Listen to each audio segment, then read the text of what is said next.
So welcome to part 2 of Colonel Monstery's boxing. Just a little quick guide here. So in the first video we learned about the Monstery guard and what it's used and how it operates and how it's self-defense orientated. And we've learned a little bit about full arm blows, so the ability from a position of relative rest to fire out shots. We've learned that Monstery tends to align the shoulders, so the shoulders are in a decent line. Imagine I'm drawing a bow, it's that level of bow drawn shoulder alignment. And we're also looking at how he uses a vertical fist, somewhat diagonal here, somewhat diagonal here. So 1, 2, and again, those are full arm blows. And if I like to think of those in this particular self-defense boxing system as something which is orientated towards habitual acts of physical violence, or HAPV. If you've surprised me, if you've come out of the blue and I'm doing the dishes, or I'm having a pint, or I'm talking to my missus, and you appear, I've got to be able to turn and chin you pretty rapidly. I've got to be able to do that organically. And often you'll come from the left to the right as much as you come from the front. So getting used to be able to fire bare knuckle boxing blows from a position of rest, really, really useful. Bang, bang. Okay, so a useful position for preemptive striking also, because if I'm trying to de-escalate, if I'm trying to keep you calm, I'm using what we call today the fence. If I'm using talking hands to keep you calm, and then I'm striking you, my hands are relatively placid. They're a little bit lower than I would in a combative stance, but I've got to be able to, from here, chin you pretty readily. So again, something to bear in mind for preemptive striking. I'm going to hit you before you hit me, and also essentially to counter a surprise. If you suddenly come from here, I don't have the time to turn, I do have the time just to pop you here. So if I can do that scientifically with decent mass and power, I've done the right thing. So we're going to move back to Monstery's guard, like so. Now we're going to look at half arm blows, and these are essentially blows which are delivered from an on guard position. So in this instance, I know the fight is happening. I know that me and my antagonist are in some degree of combat. You know, there's no time to talk, there's no time for the fence.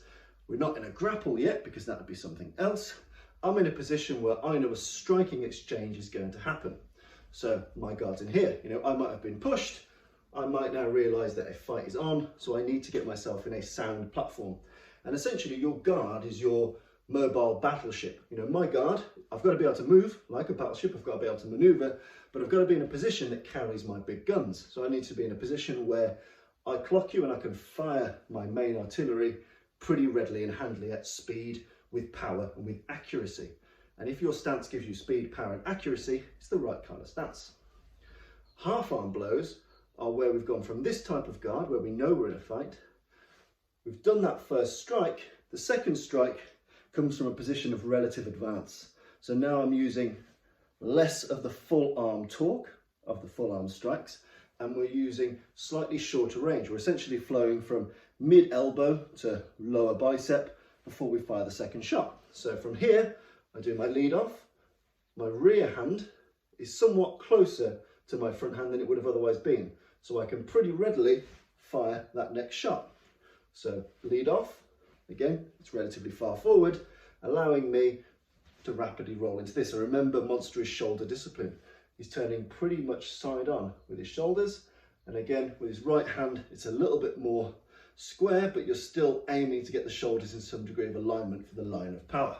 So again, our half arm blows, from here, milling, keeping good stance, unpredictable milling, from the side, from here, again from the side, if I operate it from this particular stance. So again, your half arm blows are your more combative boxing style blows. They're a bit more familiar because they operate a bit like we do when we do normal Western boxing. Our hands are a little bit further out. You know, they're in play. Essentially, this is punches when you're in play, when we know we're in a striking fight. So from here, it might be that I throw lead, lead, rear. Rear. Might be that I fake the lead, do the rear, and step back with the lead. From here. So again, any normal boxing combination you can think of, you can pull off in this guard, but the notion of the half arm blows comes from us being in a exchanging or always on combative fight. We're here, I've hit you, I don't have time to wind up so much, I have to plough through again. I have to play a throw again. So again, we're doing multiple strikes. You know, it might be lead off, rear cross. It might be lead, lead, rear. It might be rear, lead, lead. You know, any number of combinations.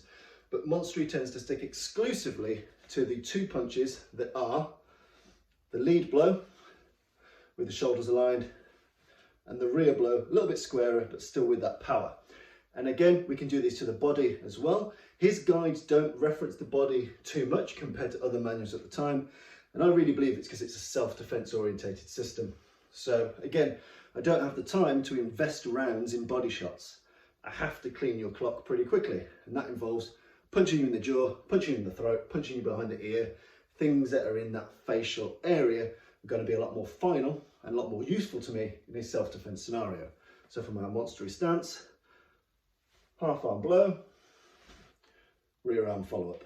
Again, we've got our stance, we've got this tracking moment, we've got this milling. 1, 2. 1, 2. You know, that's, you know, you get good extra length and penetration from the alignment of the shoulders as well, which I think is really useful. So you tend to get a longer shot. The slimmer profile can have some defense advantages, but what it does do, I find, is that it does weaken the right hand blow. But again, as we see in most boxing, the lead hand blow tends to get the most airtime. Often we might be able to get a jab or two in before we're in essentially a dirty boxing situation. We're in a grapple, we need to use elbows, eye gouges, nasty fighting techniques. But again, Monstery's guard, lead off like so, rear hand like so. And if we're doing half arm blows, we're essentially in a position that tracks the arm somewhat. Our full arm blows are more blows of surprise or of opportunity or of preemption. 1, 2 to the left and right, or 1, 2 straight ahead. So those are interesting. Monstery's parries, he's got more parries than is typical for the time and the period. So again, if we're looking at the types of Monstery parries, strikes that come to the face are typically with high parries. So up high, using the bone of the arm. It almost looks like he turns the wrist fully over. So in the manuals, you see things that almost look like this with the thumb down. But I think anywhere, as long as you've got that sharp rising incline and you're using the harder bit of your arm to cause some damage. So boom, I'm blocking a blow here, or I'm blocking a blow there. Pretty simple stuff. Block, block. Nice and simple. Block, block. I should say block. He uses the word parry. These are essentially high parries. So from Monstery guard, if a jab comes in or a cross comes in, I keep myself covered. I rise this over my face. I aim to cause some damage to the inside of the opponent's arm. And again, my shoulder should give me some degree of protection. So even if I fluff the protection, my shoulder keeps my jaw relatively safe. See, there's not many lines of attack that you can hit me with from here. You can hit to my body, but in terms of my head, in terms of my command center, you can't really get my jaw because I've got this. And again, these are dynamic. You know, you don't think in a karate style fashion here. Fast, fast. You know, you're blocking with a degree of speed and viciousness because it's not just a parry, it's a damage causing instrument. So if I'm blocking or I'm parrying, I want you to think twice about hitting me again. I really want to jam that hard bony bit into the soft inside of your wrist. And again, with the lower shots, we're essentially chopping straight down using the sharp bit of our forearm. You know, we don't want any business for that. So if you're aiming for punches low, I'm going to crash it. But again, quite unique for Monstery's system is that there's a relatively high rear hand. So if I've chopped that down, this hand's still relatively high in case I need to smash you in the face. And you get lots of simultaneous block and hit. You know, being able to block and hit is nothing new. You see it in Wing Chun, you see it in Krav Maga today, in 17th, 18th, 19th century boxing. It's still there all the time, the ability to simultaneously parry and strike. Parry and strike, and you see it all the time. So our lower blocks are essentially short, sharp, powerful digs using the outside of the forearm to really cut down on the opponent. And again, if you try a couple of those against an opponent, a training partner, or even yourself, you don't want to take too many of those. They're also really useful against grabs. So, you know, we're thinking of a civilian self-defense situation here. You might grab me here, I might still use that sharp downward parry and hit you. This is something that many people in pugilism neglect to look at, that if you've got a grab on me, I can still do that pugilism parry and strike. This should clear that or damage the arm that's grabbing you and allow me to fire that strike. And again, up high, I might decide to fire in this parry if you're grabbing my lapel, and that might clear that grip, or it might turn you to a position of disadvantage, following which I can hit you. So again, for our Monstery guard, high parry, low parry, low parry. Okay, so again, they're crashing blows. When you practice them, you want them at some speed, and you've got to think about the scenarios of using them from an attachment or a grip. So those are some of Monstery's simple parries.